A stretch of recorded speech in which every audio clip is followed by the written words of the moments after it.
নমস্কার, আপনাদের সবাইকে স্বাগত। অস্থির বাংলাদেশ, আক্রান্ত হিন্দু সংখ্যালঘুরা। ভারত সরকারের হস্তক্ষেপ চেয়ে মুখ্যমন্ত্রী মমতার মুখে রাষ্ট্রপুঞ্জের শান্তি সেনার কথা, আর তা নিয়েই হইচই। ইসকনের উপর হামলা, মৌলবাদীদের হাতে আক্রান্ত সংখ্যালঘু।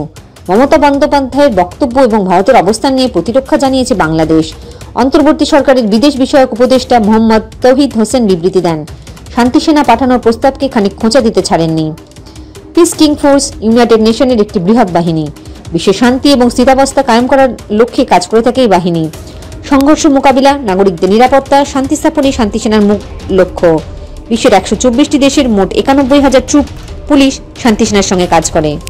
প্রতিকূল পরিবেশে যেখানে অন্যরা যেতে পারে না, সেখানে পৌঁছে যায় শান্তি সেনা। সির্ফ সেনা অভিযানই নয়, শান্তি সেনা কাজ করে মানবাধিকার নিয়েও। শান্তি সেনার 3টি ঘোষিত নীতি রয়েছে।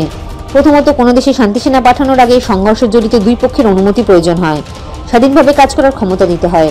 দ্বিতীয়ত, শান্তি সেনা সবসময় নিরপেক্ষভাবে কাজ করে, যুযুধান দুই পক্ষের সঙ্গে সমদূরত্ব বজায় রাখাই শান্তি সেনার কাজ। আর তৃতীয়ত, রাষ্ট্রপুঞ্জের নেওয়ার সিদ্ধান্ত কার্যকর, নিজেদের প্রতিরক্ষা ছাড়া অন্য কোনো প্রয়োজনে বাহিনীকে ব্যবহার করা যায় না। তবে মনে হচ্ছে পরিস্থিতি যা, তাতে বড় কিছু হতে চলেছে বাংলাদেশে। আমাদের ব্যক্তিগতভাবে মনে হয় আগামী সময়ে বাংলাদেশ ভেঙে যাবে, আর তার সাথে আর্থিক ও বিশ্বের কাছে কোণঠাসা হয়ে যাবে, আর সেই পথে এগিয়ে যাচ্ছে। জয় হিন্দ, জয় জওয়ান, জয় কিষান।